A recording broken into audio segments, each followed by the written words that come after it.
कहानी के स्टार्ट में हम एक यूक्रेनियन फैमिली को देखते हैं जो कि कनाडा शिफ्ट हो गई है। इनकी माली हालात इतनी अच्छी नहीं होती और ना ही इनके पास कोई जॉब होती है। इनका एक बेटा होता है जिसका नाम एलेक्स है, जो कि मूवी का एक अहम किरदार है। एलेक्स बताता है कि एलेक्स का कनाडा में कोई दोस्त नहीं है, इसलिए ज़्यादातर वक्त वो अपने मॉम के कंप्यूटर के साथ गुजारता है, जहाँ पर वो गेम्स खेलता है, अनजान लोगों से इंटरनेट पर बातें करता है और नई नई साइट्स को विजिट करता है। एलेक्स की ख्वाहिश है कि वो स्टीव जॉब्स और बिल गेट्स की तरह बने, जिन्होंने दुनिया बदल दी। एलेक्स इंटरनेट पर देखता है कि इंटरनेट पर ऐसी साइट्स भी मौजूद है कि जिन पर क्लिक करने से पैसे मिलते हैं, और वो इन साइट्स के जरिए पहली बार $114 कमाता है, जिससे वो बहुत खुश होता है। वक्त गुजरने के साथ साथ एलेक्स अपनी जवानी में कदम रखता है। एक शाम को जब एलेक्स घर आता है तो देखता है कि इसकी माँ बहुत रो रही है। इसकी मॉम बताती है कि बैंक से उसकी जॉब छूट गई है, इनके पास घर की किस्त देने तक के पैसे नहीं हैं, इनको घर से निकाल दिया जाएगा। एलेक्स ये बात सुनता है तो वो बहुत परेशान होता है। वो फौरन अपने कमरे में जाता है और एक बॉक्स लेकर आता है जिसमें बहुत सारे पैसे होते हैं। वो ये बॉक्स अपनी मॉम को देता है। इसकी मॉम कहती हैं कि क्या तुमने चोरी की है? एलेक्स कहता है कि नहीं मॉम, मैंने कोई गलत काम नहीं किया। ये पैसे मैंने कॉलेज की फीस जमा करने के लिए इकट्ठे किए थे, पर आप बेफिक्र रहें, मैं कुछ ना कुछ अरेंज कर लूँगा। एलेक्स अपने पैसे मॉम को दे देता है, लेकिन अब वो बेहद उदास था क्योंकि वो ये पैसे पिछले कई सालों से जमा कर रहा था। उसे नहीं पता कि अब वो ये पैसे कैसे अरेंज करेगा। तभी वो अपने कंप्यूटर पर डार्क वेब टाइप करता है। डार्क वेब इंटरनेट की दुनिया का वो हिस्सा है जहां पर दुनिया के सारे गलत काम होते हैं। यहाँ पर कोई भी किसी को ट्रेस नहीं कर सकता। एलेक्स अपना अकाउंट बनाता है। फिर जब वो ग्रुप ज्वाइन करने की परमिशन मांगता है तो उससे कहा जाता है कि पहले अपना कोई काम दिखाओ। एलेक्स के स्कूल में एक बहुत ही एरोगेंट लड़का होता है। वो किसी ना किसी तरह से उसका क्रेडिट कार्ड हासिल कर लेता है और डार्क वेब के एक मेंबर के साथ शेयर कर देता है, जिससे इसका रैंक बढ़ जाता है। इसको सोल्जर का रैंक मिलता है, यानी कि वो डार्क वेब पर अब कुछ चीजें एक्सेस कर सकता है। इसके बाद एलेक्स इसी हैकर को कहता है कि मैं पैसे कमाना चाहता हूँ। वो हैकर एलेक्स को 2 लैपटॉप भेजता है और कहता है इसको बेच देना, जो भी इसका प्रॉफिट होगा हम शेयर कर लेंगे। एलेक्स वो लैपटॉप बेच देता है और पैसे दोनों बांट लेते हैं। इसके बाद वो हैकर एलेक्स को कई महंगी महंगी और अलग अलग चीज़ें देता है, जिन्हें एलेक्स बेच देता है। दरअसल वो हैकर डार्क वेब पर दूसरों के क्रेडिट कार्ड से चीज़ें खरीदता है, जिसे एलेक्स बेच देता है। लेकिन एलेक्स जिस शहर में रहता है ये बहुत छोटा शहर है, इतनी महंगी चीज़ों के खरीदार यहाँ पर नहीं मिलते। इसलिए एलेक्स अपने मॉम डैड को कहता है कि वो पढ़ाई पूरी करने के लिए टोरंटो जाना चाहता है, और वो टोरंटो शिफ्ट हो जाता है। इसकी मुलाकात साई नाम के एक लड़के से होती है। वो इससे कहता है कि जो भी चीज़ तुम बेचना चाहते हो मैं 1 मिनट में बेच दूंगा, लेकिन इसका 30% कमीशन मैं लूँगा। एलेक्स मान जाता है, लेकिन एलेक्स इन छोटे मोटे कामों से बोर हो चुका था, इसलिए वो कुछ अच्छा और बड़ा करना चाहता था। वो साई को कहता है कि अगर हमें करप्ट बैंकर्स की क्रेडिट कार्ड्स की डिटेल मिल जाए तो हम बहुत सारे पैसे कमा सकते हैं। साई कहता है कि मैं इसमें तुम्हारी मदद कर सकता हूँ। यहाँ शहर में इसके कई दोस्त मुख्तलिफ डिपार्ट्स में काम करते हैं। वो इन लोगों के कार्ड्स की डिटेल्स ले लेते हैं जो गलत काम करके पैसे कमाते हैं, जिससे एलेक्स और साई बहुत सारे पैसे कमा लेते हैं। एक दिन इन दोनों को पुलिस पकड़ लेती है, लेकिन वो इन पुलिस वालों को 10 महंगी महंगी गाड़ियाँ दे देते हैं, जिस वजह से इन दोनों को छोड़ दिया जाता है। अब एलेक्स उस बैंक से भी बदला लेना चाहता है जिस बैंक में उसकी मॉम जॉब करती थी, जहां से उसकी मॉम को निकाल दिया गया था। वहां पर वो कस्टमर बनकर जाता है और जानबूझकर नीचे कुछ गिरा देता है, और चीज़ें उठाने के बहाने वो सीपीयू में पेन ड्राइव लगा देता है ताकि वो सीपीयू का सारा डेटा अपनी पेन ड्राइव में ट्रांसफ़र कर सके। लेकिन ऐसा करते हुए उसे बैंक का मैनेजर देख लेता है। वो एलेक्स को एक कमरे में बुलाता है। वो एलेक्स को कहता है कि ये पेन ड्राइव तुम्हारे पास कहाँ से आए, तुम्हें सब कुछ कन्फेस करना होगा। यहाँ पर एलेक्स बड़ी चालाकी के साथ काम लेता है। शुरू में वो उसे कुछ नहीं बताता, लेकिन जब मैनेजर उसे कहता है कि वो पुलिस को फ़ोन कर रहा है तो यहाँ पर एलेक्स उसे सब कुछ बताने पर तैयार हो जाता है। एलेक्स कहता है कि वो बैंक में चोरी करने की कोशिश नहीं कर रहा था, ये सब कुछ एक प्रैंक था। मैंने एक सॉफ्टवेयर बनाया है जिससे मैं किसी के भी सिस्टम में वायरस डाल सकता हूँ। तुम्हारे बैंक का सॉफ्टवेयर बहुत पुराना है, तुम चाहो तो मैं इसे अपग्रेड कर सकता हूँ। इसे मैं बुलेट प्रूफ बना सकता हूँ ताकि कोई भी तुम्हारे सिस्टम को हैक ना कर सके, और ये मैं बिल्कुल फ्री करूँगा। वो मैनेजर इन दोनों को बैंक से जाने देता है, और उसी रात एलेक्स को डार्क वेब पर बहुत सारी नोटिफिकेशन आने लग जाती हैं। दरअसल किसी ने ये बात डार्क वेब पर लीक कर दी थी कि एलेक्स ने बैंक के सिस्टम को हैक करने की कोशिश की है, जिससे वो डार्क वेब की दुनिया में बहुत फेमस हो जाता है। इन्हीं नोटिफिकेशन में से एक नोटिफिकेशन जेड का भी होता है। जेड डार्क वेब की दुनिया का सबसे बड़ा हैकर होता है। अगली सुबह जब ये उठते हैं तो देखते हैं कि उन्हें एक लड़की का मैसेज आया होता है। उस लड़की का नाम कीरा होता है। एलेक्स कीरा से मिलने जाता है और इससे अपने साथ काम करने के लिए पूछता है। कीरा मान जाती है और अब ये तीनों एक साथ काम करते हैं। कीरा के पास एक ऐसी मशीन होती है जिसके जरिए वो डुप्लीकेट क्रेडिट कार्ड बना सकती है। वो कई सारे क्रेडिट कार्ड बना लेती है जिससे बहुत सारे पैसे कमा लेती है और अब इनके पास पैसे बिटकॉइंस में होते हैं। बिटकॉइन एक ऐसी करेंसी है कि जिसका रिकॉर्ड हुकूमत के पास नहीं जाता और इसी तरह से काम करते करते वो बहुत महंगी महंगी चीज़ें बेचना शुरू हो जाते हैं। यहाँ पर जितने भी क्लाइंट होते हैं वो सब के सब कीरा के होते हैं और जब ये दोनों क्लाइंट के हवाले से कोई भी इंफॉर्मेशन कीरा से लेते हैं तो कीरा यही जवाब देती है कि ये सब कुछ अरेंज मेरे अंकल कर रहे हैं। ये लोग अपने हैकिंग के काम में इतना आगे चले जाते हैं कि अब इनके पास फरारी भी आ जाती है।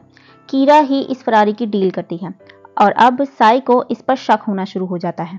वो कहता है कि जब ये सब कुछ अपने अंकल के साथ मिलकर कर सकती है तो इसे हमारी क्या ज़रूरत है। इसकी बात पर एलेक्स ज़्यादा ध्यान नहीं देता। इसके बाद ये एक और बहुत बड़ी डील करते हैं और ये डील कीरा ही करवा रही होती है। साई इसके पास जाता है और क्लाइंट की डिटेल्स पूछता है। इन तीनों के बीच में लड़ाई शुरू हो जाती है। इसी बहस मुबाहिसे के दौरान साई उस क्लाइंट को हाथ लगा देता है और वो सब के सब गन निकाल देते हैं। ये सब गैंगस्टर्स होते हैं और इन लोगों के दरमियान बात इतनी खराब हो जाती है कि वो लोग कहते हैं कि आज के बाद अगर तुम में से किसी ने यहाँ पर कोई भी सामान बेचा तो तुम में से किसी को भी हम जिंदा नहीं छोड़ेंगे। इसके बाद ये तीनों हांगकांग शिफ्ट हो जाते हैं जैसा कि कीरा ने उनको सजेस्ट किया था कि हमें हांगकांग चले जाना चाहिए। हांगकांग आने के बाद ये लोग दोबारा नकली कार्ड्स से जो उन्होंने खुद अपनी मशीन से बनाए थे जिनमें असली कार्ड्स के नंबर मौजूद हैं उनसे शॉपिंग करना शुरू हो जाते हैं। कई बार उन्हें पकड़े जाने के डर से भागना भी पड़ता है। एक रात ये तीनों नाइट क्लब में जाते हैं जहां पर साई की एक लड़के से लड़की की वजह से लड़ाई हो जाती है जिसकी वजह से साई और एलेक्स को पुलिस पकड़ लेती है। लेकिन कीरा अपने अंकल की मदद से अगली सुबह इन दोनों को छुड़ा लेती है। उसी दिन जब कीरा और एलेक्स होटल में बैठे होते हैं तभी वहां साई आता है और एक रात पहले की हरकत के लिए माफी मांगता है। साथ ही उसने कई सारी शॉपिंग भी की हुई होती है और उसके पास कैश भी काफ़ी सारा मौजूद होता है। दरअसल उसने एक ख़ास क्रेडिट कार्ड को यूज़ किया था जो उन्हें जब मिला था जब ये दोनों टोरंटो में थे जब कीरा इनके साथ काम नहीं करती थी। इस कार्ड की कोई लिमिट नहीं होती लेकिन इस कार्ड से ये लोग एक ही बार कैश निकलवा सकते थे। दूसरी बार इन्हें ऐसा करने पर ट्रेस कर लिया जाता और जब एलेक्स को ये बात पता चलती तो एलेक्स साई पर बहुत गुस्सा करने लगता। इन दोनों के दरमियान आर्ग्यूमेंट्स शुरू हो जाते। एलेक्स साई को कहता कि तुम टोरंटो वापस चले जाओ। साई टोरंटो वापस चला जाता है।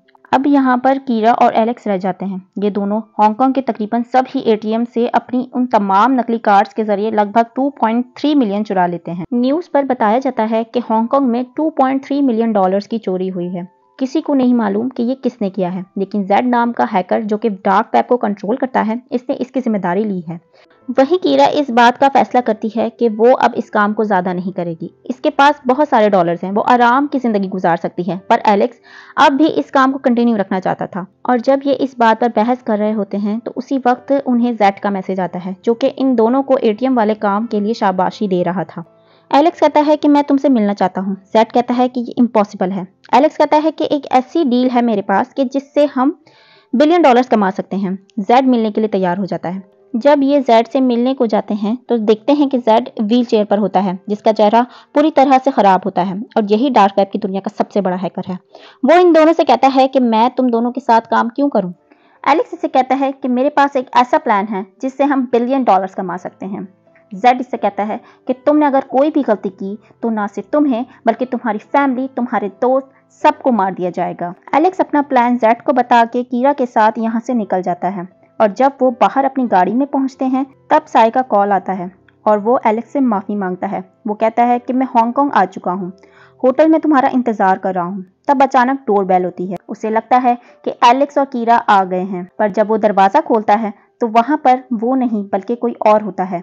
ये वही लोग होते हैं जिसका साई ने क्रेडिट कार्ड यूज़ किया था जिसकी वजह से एलेक्स और साई के बीच में लड़ाई हुई थी। अब कुछ देर बाद एलेक्स और कीरा उस कमरे में पहुंच जाते हैं। वो देखते हैं कि उनके दोस्त को किसी ने मार दिया है। एलेक्स इस बात से बहुत गुस्सा होता है। वो पुलिस को कॉल करने लगता है। कीरा उसे समझाती है कि हम ऐसा नहीं कर सकते, अगर हमने ऐसा किया तो हम भी पकड़े जाएंगे। इसलिए इन दोनों को होटल छोड़कर वहां से जाना पड़ता है। नेक्स्ट डे जेड की कॉल आती है और वो कहता है कि मैं इस काम को पूरा करना चाहता हूँ और अब ये अपनी प्लानिंग पर काम करना शुरू करते हैं। एलेक्स और कीरा एक रूम में जाते हैं जहां पर कई सारे लोग कंप्यूटर पर पहले से बैठे होते हैं। वहीं जेड को दिखाया जाता है जो अपनी स्क्रीन पर शेयर मार्केट देख रहा होता है।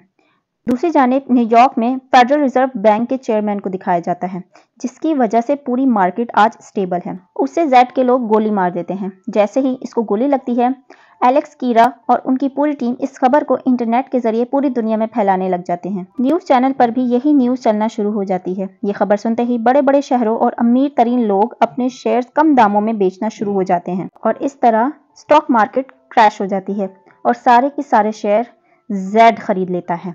यानी कि उन्होंने कम दामों में महंगे शेयर्स को खरीद लिया जिसकी वजह से जेड को बिलियन डॉलर्स का फायदा होता है। वो एलेक्स का शेयर उसके अकाउंट में ट्रांसफर कर देता है। इसके बाद कीरा, एलेक्स और उसके सभी साथी उस जगह से निकल जाते हैं।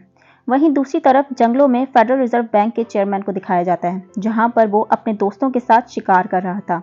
तभी उसे फोन पर बताया जाता है कि तुम्हारी मौत की न्यूज़ पूरी दुनिया में चल रही है। उसे कुछ समझ नहीं आता और तभी हमें उस आदमी को दिखाया जाता है जिसे गोली मार दी गई थी।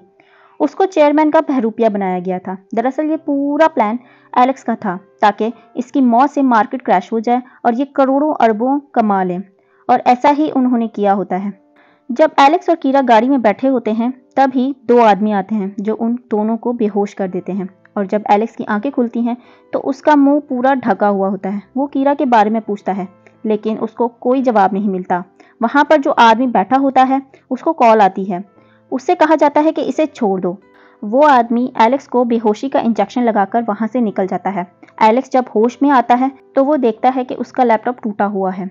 इसके पर्स से सब कुछ गायब है। वो किसी तरह से शहर वापस आ जाता है। एलेक्स कीरा को कॉल करता है लेकिन उसका नंबर बंद जाता है। वो कई दिनों तक कीरा को ढूंढता रहता है। एक दिन वो साइबर कैफे जाता है जहां पर वो डार्क वेब की वेबसाइट को सर्च करता है। वो वेबसाइट गवर्नमेंट की तरफ से सीज कर दी गई होती है। इसके बाद वो इंटरनेट पर न्यूज़ देखता है जिसमें बताया जाता है कि जेड जो कि दुनिया का सबसे बड़ा हैकर है उसे गिरफ्तार कर लिया गया है। साथ ही उसकी साथी कीरा जो भागने की कोशिश कर रही थी उसको गोली लगने से मौत हो गई है। एलेक्स ने यहाँ पर डार्क वेब को खोलने की कोशिश की होती है इसलिए वहाँ पुलिस आ जाती है और उसे अरेस्ट कर लेती है। उसे थाईलैंड की जेल में लाया जाता है जहाँ पर उसे 2 साल तक रखा जाता है। इन 2 सालों में उसे अपनी गलती का एहसास होता है। इसको कीरा की मौत का भी अफसोस होता है। वो घर जाना चाहता है, अपने पेरेंट्स से मिलना चाहता है। उसे 2 साल बाद जेल से रिहा कर दिया जाता है और जब वो बाहर निकलता है तो सामने गाड़ी में एक लड़की होती है और वो कोई और नहीं बल्कि कीरा होती है। कीरा को जिंदा देखकर वो बहुत हैरान होता है। कीरा यहाँ पर उसे सब कुछ सच बताती। कीरा कहती है कि जिस अंकल के बारे में वो बार बार तुम्हें कहती थी वो और कोई नहीं बल्कि वो उसी बैंक का मैनेजर होता है जिसने तुम्हें पेन ड्राइव के साथ पकड़ लिया था। दरअसल पहले मैं जेल में होती थी। वो मैनेजर जेल में मुझसे मिलने आया था। उसने FBI के साथ मिलकर जेड को पकड़ने का प्लान बनाया था। इस प्लान में उसने मुझे भी शामिल कर लिया। बदले में उसने मेरे सारे पुराने जराइम को मिटाने का वादा किया, इसलिए मैं उस प्लान में शामिल हो गई। उसने मुझे तुम्हारी फाइल भी दी। उसने कहा कि इस लड़के को भी अपने प्लान में शामिल कर लेना। इसके बाद मैं तुमसे मिली जहाँ पर मैंने तुम्हें हांगकांग जाने को कहा पर तुम नहीं जाना चाहते थे। इसलिए वो लोग जिसने हम पर गन तानी थी वो भी इस प्लान का हिस्सा थे ताकि तुम हांगकांग चलने को तैयार हो जाओ क्योंकि वहां पर जेड रहता था। एलेक्स ने कीरा से कहा कि तुमने मुझे धोखे में क्यों रखा। कीरा ने कहा कि मैं तुम्हें कई दफ़ा सच बताने के बारे में सोचती थी। मैंने तुमसे कोई झूठ नहीं बोला लेकिन मेरे में हिम्मत ही नहीं पड़ी कि मैं तुम्हें सच बताऊं। फिर उसके बाद वो एलेक्स का असली पासपोर्ट देती है और कहती है क्या तुम मेरे साथ घर चलना चाहोगे, और यहाँ से वो ईमानदारी की ज़िंदगी गुजारने के लिए चल पड़ते हैं। तो यहाँ पर इस स्टोरी का एंड होता है। उम्मीद करती हूँ कि आपको ये कहानी अच्छी लगी होगी। वीडियो अच्छी लगी हो तो कमेंट में लाजमी बताइएगा। चैनल को सब्सक्राइब और वीडियो को लाइक करना नहीं भूलिएगा। Bye bye.